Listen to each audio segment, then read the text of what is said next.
year. Now, on the Hebrew date, the 4th of Nisan, naturally, we call that Daled Nisan in Hebrew. It marks the Hilula of a really great rabbi. His name was Harav Yehudah Aslan Attiya. Zeche Tzadik Libracha. Now, he passed away, as we said before, on the 4th of Nisan. Happened to be in the Hebrew year, Hey Tavshin Chaf Bet it was when he passed away. Now, I came from great rabbinic auspices. His father's name was Rabbi Nissim Attiya, another famous rabbi, I think, from the great community of Aram Tzova, Aleppo, Syria, respectively. And his mother's name was Rabbanit Mazal. And very, very interesting enough. So he was, like, say, one of the great rabbis of his time period in of himself. Author a great Torah colossal work, which we're going to speak about at a later stage. I think would be actually published and be connected also through Rav Shlomo ben Rabbi Yeshua Dayan. And so what's interesting, he was the son of Rabbi Nissim Attiya. Rabbi Yehudah Attiya would go on to become a great rabbi, holy man, brilliant speaker, reported over. He was considered to be among one of the most famous Kabbalists in Aram Tzova, respectively.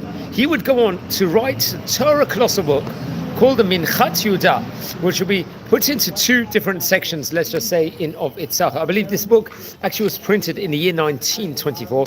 As I said before, I think it's in two sections. I'm not too sure if both of the sections altogether will conglomerate to 264 pages, but it was, let's say, just a very great book in of itself. I think the book was actually printed in Aram Tzova, respectively. So it took about nearly 100 years ago. The book was printed, and very much was, I think, printed, as we said before, through Rabbi Yeshaya Dayan, who happened to be, I think, was a great printer of that stage in time. Now, it's interesting. As we said before, he would get married to his wife, Rabbanit. He would get married to his Rabbanit Gerez. I hope I pronounced her name correctly. She actually came from a great rabbinic house.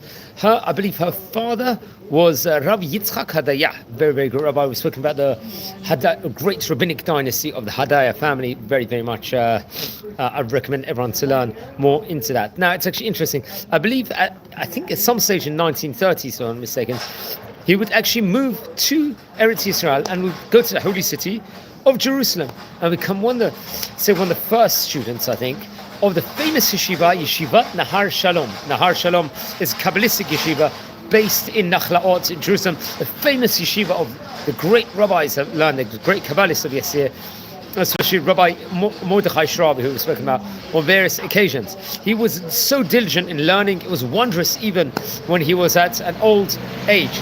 It's reported over he would write amulets also, and would help, let's say, with regards to refuah, with regards to if someone, God forbid, was suffering from different health problems, this would very, very much help. Actually, reported over people come from all over the globe to receive brachot from him, come to him for advice, for sheilot and blessings, and for amulets also. So it marks his hilula here on the 4th of Nisan, marks a hilula, very, very great rabbi this time, the author of the famous book, the Minchat Yehudah. And I recommend, it's actually interesting, I think this book itself would actually concentrate on the book of Genesis, book of Bereshit, also I think especially the first part, and I think it's encapsulates 4 specific sermons also, if I'm not mistaken. I think especially with regards to Rav Ezra Hamvi, another great rabbi from Aleppo, another one from Rav Ezra Abadi Shayo, another great rabbi, Rabbi Yehudah David HaKohen.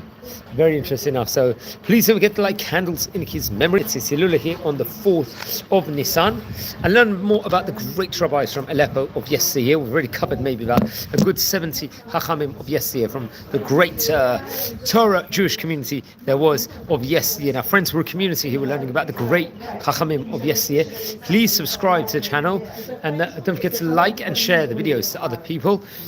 If you haven't subscribed yet, if you feel anyone's interested in watching any of these videos, please share the videos to those people respectively. So wishing you all blessings here from Israel. Take care and be well.